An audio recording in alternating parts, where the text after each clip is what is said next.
ನೋಡಿ, ಕಲಬುರಗಿಯಲ್ಲಿ ಗುಂಡು ಹಾರಿಸಿಕೊಂಡು ವ್ಯಕ್ತಿ ಆತ್ಮಹತ್ಯೆ ಮಾಡಿಕೊಂಡಿರುವಂಥ ಘಟನೆ ಒಂದು ಕಡೆ ಆದರೆ, ಮತ್ತೊಂದು ಕಡೆ ಮೈಸೂರಿನ ಹುಣಸೂರಿನಲ್ಲಿ ಚಿನ್ನಾಭರಣ ದರೋಡೆ ಕೇಸ್ಗೆ ಸಂಬಂಧಪಟ್ಟಂತೆ ಅಪ್ಡೇಟ್ ಸಿಗ್ತಾ ಇದೆ. ಜ್ಯುವೆಲರಿ ಶಾಪ್ನಲ್ಲಿ ಚಿನ್ನಾಭರಣ ದರೋಡೆ ಮಾಡ್ಕೊಂಡು ಹೋಗಿದ್ರು. 2 ಬ್ಯಾಗ್ನಲ್ಲಿ ತೆಗೆದುಕೊಂಡು ಹೋಗಿದ್ರು ವಜ್ರ ಹಾಗೂ ಚಿನ್ನಾಭರಣ. ಹುಣಸೂರಿನ ಲಾಡ್ಜ್ನಲ್ಲೇ ಈಗ ಉಳ್ಕೊಂಡಿದ್ರು ಅನ್ನೋದ್ರ ಬಗ್ಗೆ ಗೊತ್ತಾಗ್ತಾ ಇದೆ. 15 ದಿನಗಳಿಂದ ಕೂಡ ಇವರು ಅಲ್ಲಿ ಉಳ್ಕೊಂಡಿದ್ರು, ಪ್ಲಾನ್ ಮಾಡಿದ್ರು ಅಂತ. ಅಂಗಡಿ ಮಾಲೀಕ ರಶೀದ್ ದುಬೈ ಕೆಲವು ಆಭರಣಗಳಿಗೆ ಬಿಲ್ ಇಲ್ಲದಿರೋದ್ರ ಬಗ್ಗೆ ಕೂಡ ಮಾಹಿತಿ ಇದೆ. ಅಂಗಡಿ ಮಾಲೀಕ ರಶೀದ್ನ ವ್ಯವಹಾರ ತಿಳಿದುಕೊಂಡೇ ಈ ಕೃತ್ಯ ಎಸಗಿದ್ದಾರೆ ಅಂತ. Sky gold and diamond jewellery ಶಾಪ್ಗೆ ಸೆಕ್ಯೂರಿಟಿನೇ ಇರಲಿಲ್ವಾ? ಹಾಗಾದ್ರೆ ಜ್ಯುವೆಲರಿ ಶಾಪ್ಗೆ ಸೆಕ್ಯೂರಿಟಿ ನೇಮಕ ಮಾಡದೇ ಇರೋದೇ ಇದೆಲ್ಲದಕ್ಕೂ ಕಾರಣ ಆಗೋಯ್ತಾ ಅಂತ.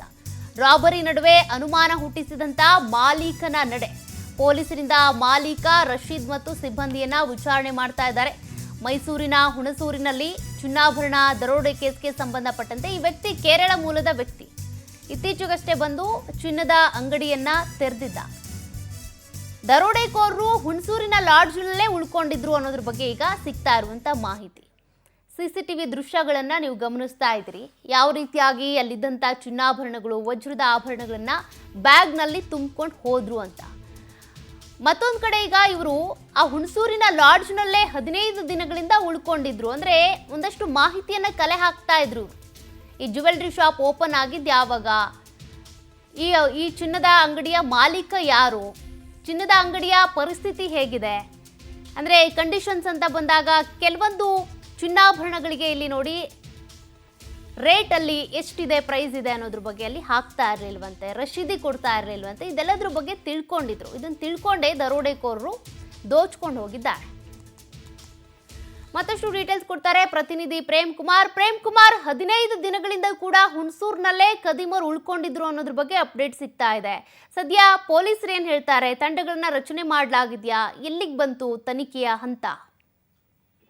ಸೌಖ್ಯ, ಏನು ಹುಣಸೂರಿನಲ್ಲಿ ನಡೆದಂತಹ ವಜ್ರಾಭರಣಗಳ ಕಳ್ಳತನ ಪ್ರಕರಣ ಏನಿದೆ, ಈ ಪ್ರಕರಣಕ್ಕೆ ಒಂದು ಹಲವು ಆಯಾಮಗಳಲ್ಲೂ ಕೂಡ ಪೊಲೀಸ್ ಇಲಾಖೆ ಎಲ್ಲಾ ರೀತಿಯಲ್ಲಿ ಕೂಡ ತನಿಖೆಯನ್ನು ಮುಂದುವರಿಸಿರುವಂತದ್ದು. ಚಿನ್ನಾಭರಣದ ಅಂಗಡಿಯ ಒಳಭಾಗದಲ್ಲಿ ಎಷ್ಟು ಚಿನ್ನ ಇತ್ತು, ಅವರು ಕಳ್ಳರು ಏನು ಸಿಬ್ಬಂದಿಗಳು ಎಷ್ಟು ಜನ ಸಿಬ್ಬಂದಿಗಳಿದ್ರು, ಏನಾದ್ರೂ ಕೂಡ ಮಾಹಿತಿ ಇದೆ ಎಂಬುದರ ಬಗ್ಗೆ ಅಂಗಡಿಯ ಮಾಲೀಕ ಆಗಿರ್ಬೋದು ಸಿಬ್ಬಂದಿಗಳನ್ನು ಕೂಡ ಪರಿಶೀಲನೆ ನಡೆಸ್ತಿರುವಂತದ್ದು, ತಪಾಸಣೆಗಳನ್ನು ಕೂಡ ಒಳಪಡಿಸಿರುವಂತದ್ದು. ಅದಲ್ಲದೆ ಒಂದು ಚಿನ್ನದ ಅಂಗಡಿಯ ಒಳಭಾಗದಲ್ಲಿ ಸಿಕ್ಕಂತಹ CC ಕ್ಯಾಮೆರಾವನ್ನ ಆಧರಿಸಿ ಬಂದಿದ್ದಂತಹ ಕಳ್ಳರೇನಿದ್ದಾರೆ ಅವರನ್ನು ಕೂಡ ಮುಖಚಾರೆಯನ್ನು ಪತ್ತೆ ಮಾಡುವಂತ ನಿಟ್ಟಿನಲ್ಲಿ ಕೂಡ ಪೊಲೀಸ್ ಇಲಾಖೆ ಬಲೆ ಬೀಸಿರುವಂತದ್ದು.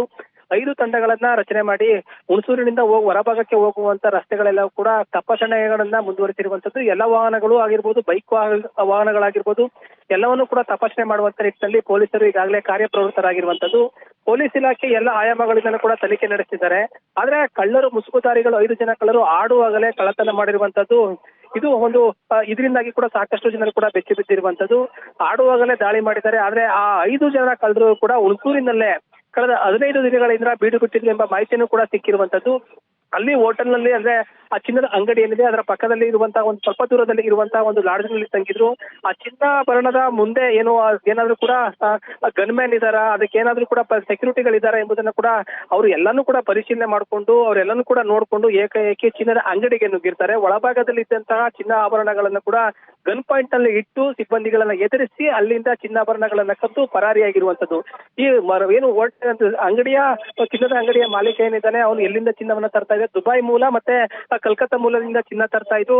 ಮತ್ತೆ ಅದಕ್ಕೆ ಯಾವುದಕ್ಕೂ ಕೂಡ ಕೆಲವೊಂದು ಚಿನ್ನಾಭರಣಗಳಿಗೆ ಬಿರ್ಲಿರ್ಲಿಲ್ಲ ಎಂಬುದನ್ನು ಕೂಡ ಕಳ್ಳರು ಅರಿತು ಅಲ್ಲನ್ನು ಕೂಡ ಎಲ್ಲಾನು ಕೂಡ ಪರಿಶೀಲನೆ ಮಾಡಿಕೊಂಡು ನಂತರ ಅವರು ಚಿನ್ನದ ಅಂಗಡಿಗೆ ಲಗ್ಗೆ ಹಾಕಿ ಚಿನ್ನದ ಆಭರಣಗಳನ್ನ ಕೂಡ ಕದ್ದು ಪರಾರಿಯಾಗಿರುವಂತದ್ದು ಒಂದು ಈಗ ಅಷ್ಟೇ ಕೂಡ ಒಂದು ಬೆಳಕಿಗೆ ಬರ್ತಾ ಇರುವಂತದ್ದು.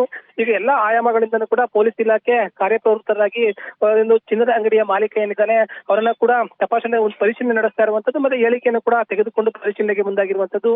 ಕದ್ದಂತಹ 5 ಜನ ಕಳ್ಳರು ಕೂಡ ಬೈಕ್ ನಲ್ಲೇ ಪರಾರಿಯಾಗಿರುವಂತದ್ದು. ಅದರಲ್ಲಿ 5 ಜನ ಏನಿದ್ದಾರೆ ಅದರಲ್ಲಿ 2 ಹೊರಭಾಗದಲ್ಲಿ ನಿಂತು ಯಾರು ಬರ್ತಾರೆ ಎಂಬುದನ್ನು ಕೂಡ ಗಮನಿಸ್ತಾ ಇರ್ತಾರೆ. ಅದರಲ್ಲಿ ಒಳಭಾಗಕ್ಕೆ ಹೋದಂತಹ ಒಬ್ಬ ಏನಿದೆ ಅವನು ಗನ್ ಪಾಯಿಂಟ್ ನಲ್ಲಿ ಸಿಬ್ಬಂದಿಗಳನ್ನ ಇಟ್ಟು ಕೂರಿಸಿರ್ತಾನೆ. ಇನ್ನಿಬ್ಬರು ಅಲ್ಲಿರುವಂತಹ ಚಿನ್ನಾಭರಣಗಳನ್ನ ಬ್ಯಾಗ್ ನಲ್ಲಿ ತುಂಬಿಕೊಂಡು ಹೊರಗಡೆ ಪರಾರಿ ಆಗ್ತಿರುವಂತದ್ದು ಎಲ್ಲವೂ ಕೂಡ CC ಕ್ಯಾಮೆರಾದಲ್ಲಿ ಸಿಕ್ಕಿರುವಂತದ್ದು.